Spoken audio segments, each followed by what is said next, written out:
Is inflation theft? We've heard that. I've read that in various pieces. How do you feel about that characteristic? Okay, well, the short answer is yes, it's theft. The answer you're probably looking for is how and why could we make such a claim? Because people don't usually think of inflation as a crime, but it is, in fact. And it's theft for the simple reason that the long-term and sometimes short-term effect of inflation, as we're seeing right now, is it erodes the value of money, and specifically of people's savings and of people's incomes and all these things. So that in itself might not appear to constitute theft. But the question comes, well, what happens to all that value? Yeah. What precisely is the mechanism whereby the money in your savings account or the money that you earn in your monthly paycheck progressively buys or regressively buys less and less and less as time goes on? What's the actual mechanism? And the answer is that inflation is nothing more and nothing less than central banks, in collusion with the larger banking system, increasing the money supply artificially. Okay.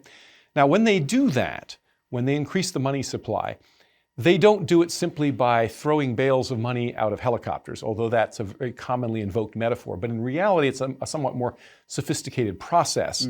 The reason being that if the general populace understood the cause of all of these, generally rising prices, such as we're experiencing right now in the Biden administration, they would be scandalized and outraged, okay? Because what's happening in effect is that more and more money is being printed, and that debases the value of the existing stockpile of money. Okay, so that seems clear enough. But the question remains, okay, so the government creates more money. How exactly does that money find its way from wherever it originates to our bank accounts and our pocketbooks and purses and wallets and the cash registers at the supermarkets and other stores where we make our purchases? And the answer is that it's introduced strategically. Well, there are several ways in which it's done, but probably the most conspicuous way is what's called open market operations. And this is a system that was originally devised by an American financier and banker named Benjamin Strong, who roughly 100 years ago was the head of the Federal Reserve Bank of New York. He was not the head of the Federal Reserve, per se. He was the head of the Federal Reserve Bank of New York, and he was quite the financial genius, a very subtle mind for finance. Now, the Federal Reserve, they're broken up into 12 districts, is that correct? Yes, but the Federal Reserve Bank of New York has always had a privileged position within the Federal Reserve. For example, the gold reserves are kept there. They're not kept in Kansas City or something, or San Francisco or something like that, right? So the Federal Reserve is a system. It has a bunch of, as you say, a bunch of different regional banks, but it's centered in New York City. And it is the reason that with all of the changes in the American economy in the last 110 years since the Federal Reserve was created roughly, okay, the center of finance and financial activity has remained in New York City. And a large part of that, reason for that, is that the Federal Reserve depends crucially on these open market operations that Benjamin Strong dreamed up and now have become the basis for central bank money creation all around the world, not just in the United States. I mean, all central banks, the ECB, the Bank of Japan, and so forth, all know how to do this. And what an open market operations are a more subtle way of, as they say in Federal Reserve parlance, injecting liquidity into the economy, which means, in effect, putting more money, liquidity in the sense of liquid assets, into the money stock. So instead of printing bales of money and throwing it out of helicopters or delivering it conspicuously to people's homes or whatever, they inject it via these open market operations. And what happens is that the Federal Reserve purchases government securities, treasury bonds, so forth, and pays for them in whole or in part with newly created money. So that the new creation of money is part of these transactions that occur.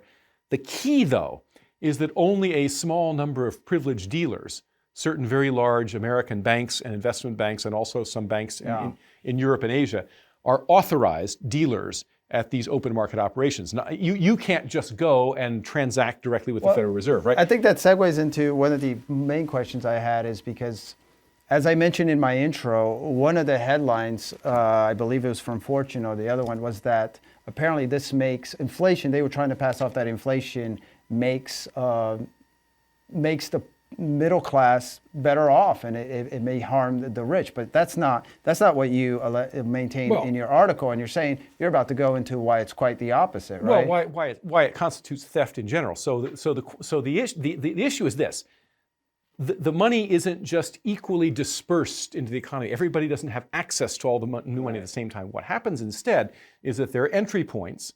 And these entry points are usually these huge commercial banks and hedge funds and investment banks and so forth.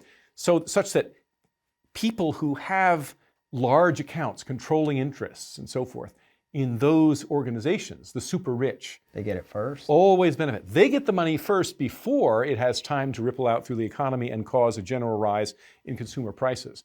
And what it does when it first gets injected is it causes asset prices to skyrocket, specifically stocks and bonds and commodities and things like this. So this just incredibly, gravity-defying stock market that we've had over the last several decades, it's had its ups and downs, but overall, it's been unprecedented, is all inflationary. It's a result of this very sophisticated system of injecting money at certain places and causing the assets of the very small percentage of super rich to just expand exponentially. This is the real reason, by the way, that the rich get richer and the poor get poorer. So what's happening in effect is that the value of the money that's lost from all of the ordinary savings accounts and CDs and other normal assets that people like you and I might hold, thanks to inflation, is in effect transferred to this upper crust of very elite people that are privileged, have privileged access, and to these elite institutions that are